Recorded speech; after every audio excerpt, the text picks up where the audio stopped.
Ouais, salutations mes garçons. Et mes filles, tiens aussi. Alors, vidéo qui traîne depuis un temps certain maintenant. Je la réenregistre. Parce que j'en ai marre qu'elle traîne dans mon portable. Alors, écran large. Je vais me les payer. Je déteste ce site internet. Plus particulièrement une certaine personne qui est rédac chef, je sais pas trop, journaliste. La formule, hein. Un journaliste, c'est soit un chômeur, soit une pute, comme dirait l'autre.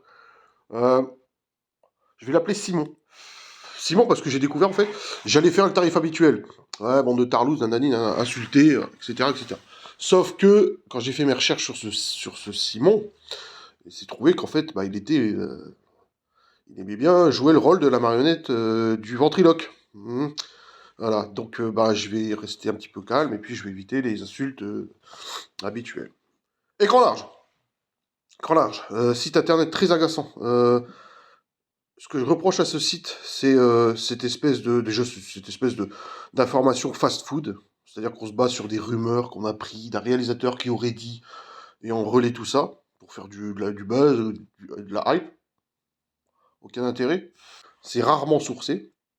Et quand c'est sourcé, en fait, on se rend compte que c'est pas tangible. Ça n'est pas tangible comme information.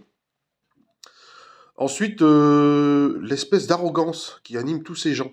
Euh, Plus particulièrement, justement, ce cher Simon, qui aime bien se mettre du vernis à ongles. Après, chacun fait ce qu'il veut, je ne sais pas. Moi. Peut-être que son partenaire ne se lave pas certaines parties. Et que ça... Bref. Très souvent, je constate l'orientation politique de ce site internet de cinéma. Le problème, c'est que, à la limite, je sais bien que le cinéma est quelque chose de très politique.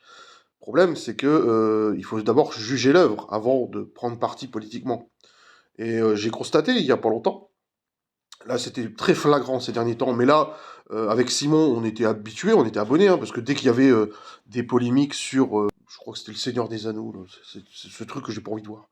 Ou quoi qu'il y avait des acteurs de couleur qui remplaçaient des acteurs blancs, bref. Hein. Ce monsieur se permet d'insulter les gens qui ne sont pas d'accord. Je ne parle pas des gens hystériques, hein, je parle des gens qui ont suivi toute la création de l'univers de Tolkien en disant que ça n'était pas cohérent avec ce que Tolkien a fait. Et ce monsieur se permet de se pointer en insultant, enfin en nous insultant, puisque je suis lecteur aussi, même si je ne suis pas abonné à leur purge, je refuse de mettre un centime pour cette saloperie, nous traite de fragile. Alors, fragile, c'est un petit peu fort de café, parce que quand on voit son physique, je veux dire, quand on a un physique en bonhomme bâton, c'est un petit peu fort de café, quoi. Je veux dire, il suffit de voir le physique de ces gens-là. Hein. C'est quand même, comme dirait un célèbre sociologue, c'est-à-dire que eux en prison, ils font les pipes et le café. Hein. Mais je veux dire, c'est toute la réflexion profonde de ce qu'il y a derrière. Moi, je suis assez déçu de voir, comme beaucoup, hein. Là, pour le coup, je vais pas taper que sur l'écran large, je vais taper sur beaucoup de monde. La critique que j'avais fait de Prey. Moi, je ne comprends pas que ces gens-là l'ont porté au nu. Je ne comprends pas parce que en termes de mise en scène, c'est foirasse totale. Mais moi, ce que je reproche à ces gens-là, surtout, c'est leur bain idéologique et surtout leur héritage social. On voit bien que ces gens-là viennent du milieu parisien très fermé, la rive gauche, hein, que ces types-là mettent au panthéon des œuvres d'auteurs qui seraient soi-disant supérieures aux œuvres populaires, ce que je peux tout à fait entendre comme argument, mais j'ai l'impression que tout ça, c'est un mouvement de poseur. On voit bien que ça rapporte de la thune. C'est un peu comme les cahiers du cinéma. Ces types-là, pendant des années, crachent sur des réalisateurs considérés comme étant du cinéma de genre. Carpenter a eu le tarif, Sam Raimi, pareil. Ils sont tous passés par là. Et quand ils se rendent compte que ça devient populaire et qu'il y a un petit peu de maille à se faire dessus, ce qui n'est pas tout à fait totalement cynique hein, pour le cas des cahiers du cinéma, mais généralement, en fait, on voit qu'il y a une espèce de dédain, de dédain de classe. Tout ça, c'est du cinéma populaire, c'est de la merde. Ce qui amène Écran Large à critiquer constamment Marvel. Alors, on est d'accord ou pas, moi je veux bien. Hein. Mais ils ont l'air d'être assez unanimes sur la question de Marvel. De là à dire que tous les Marvel sont mauvais et achetés, je trouve que quand même c'est fort de café. Parce que Captain America, par exemple, et le Soldat de l'Hiver, qu'on en pense ce qu'on veut, a quand même une mise en scène propre. Et à la limite, c'est tout ce qu'on demande. Hein. Mais également, il faut voir aussi ce qui est dit derrière. Enfin, le Soldat de l'Hiver, c'est un petit peu quand même. soldat soviétique qui se fait reprogrammer dans une banque américaine. Il faut revoir le film. Hein, d'ailleurs, il y a une patte un peu à la McTiernan qui est pas désagréable. Je reprendrai aussi Iron Man 3, qui est quand même un film de Sean Blake. Alors, je vous un culte immodéré pour Sean Blake, qui n'est pas son meilleur, ça je veux bien le reconnaître, on pourrait en discuter. Mais Sean Blake, quand même, je veux dire, quand il fait un film chez Disney, en gros, le mec balance des sujets un petit peu. Voilà, en gros, le 11 septembre, vous êtes sûr que. Ouais, non, c'est pas.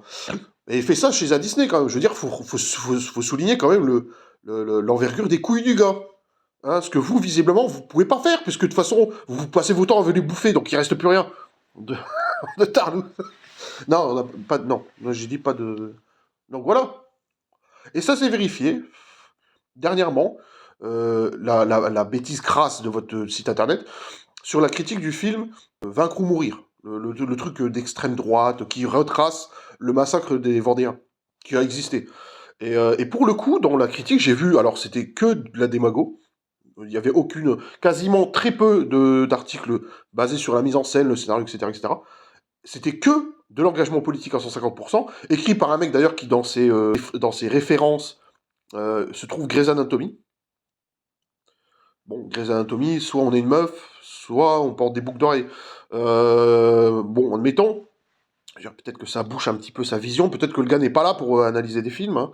Peut-être que le gars est là juste pour faire avancer une idéologie politique. Et ce qui est marrant, c'est qu'à la fin, dans la conclusion de sa critique que je mettrai, à la fin, ce type dit, en bon nihiliste qu'il est, on en vient à regretter que l'enfer n'existe pas pour y voir les auteurs de cette purge, je crois, y brûler. Donc le mec au calme nous dit qu'il voudrait voir des gens brûlés en enfer, tranquille. Mais bon, vu qu'il est de gauche, ça passe. Ah non, ça passe, quand même. Non, non, mais voilà, les goulags, quand même, camp de vacances, camp de vacances. Donc ce site-là, je vais pas dire qu'il est dangereux, parce que ça aussi, c'est un travers de chez ces gens-là, de dire que tout ce qui est à l'encontre de leurs idéaux est dangereux. Donc c'est quoi la prochaine étape? On fait des autodafés Non, j'en ai rien à foutre, c'est juste un site internet, ils donnent leur avis, mais moi ça m'agace un petit peu cette espèce de suffisance crasse. De toute façon, ça se voit, hein, ça se voit. Parce que comparé à un autre site que je tiens à faire connaître, qui s'appelle Capture Mag, avec que des anciens de chez Mad Movies, l'écran fantastique, euh, que des gars, voilà, sûrs et certains, quoi.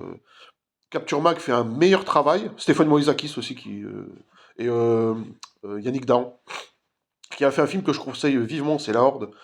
Ces mecs-là font une analyse beaucoup plus sérieuse et beaucoup plus cinématographique. Je suis pas toujours d'accord avec tout ce qu'ils disent, mais ça reste quand même avant tout pour l'amour du cinoche. Et puis il y a un côté un peu franchouillard où les gars disent bon voilà, on va se foutre devant Steven Seagal, on va passer un bon moment quoi.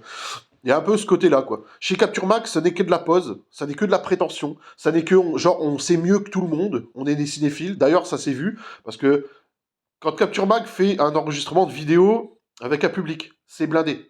Quand Écran Large fait une diffusion, je crois que c'était le film, c'était quoi? C'était Twister, je sais plus quoi. Il filme jamais la salle. Il n'y a pas de photo de la salle. C'est peut-être aussi parce que y a personne, quoi, tout simplement. Il n'y a pas un chien à votre truc. D'ailleurs, ils n'ont pas renouvelé le truc.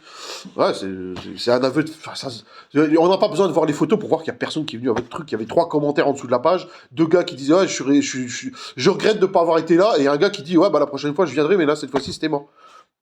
Il n'y a personne, personne. Tout le monde s'en fout de ce que vous dites. Tout le monde s'en fout. Et les rares fois où est-ce que vous avez un petit peu la témérité, enfin la témérité, la chance plutôt de percer et de passer à travers l'algorithme de YouTube ou de Google, je sais pas quoi, c'est pour cracher à la gueule des spectateurs. Qu'est-ce que vous faites là? Qu'est-ce que vous faites là?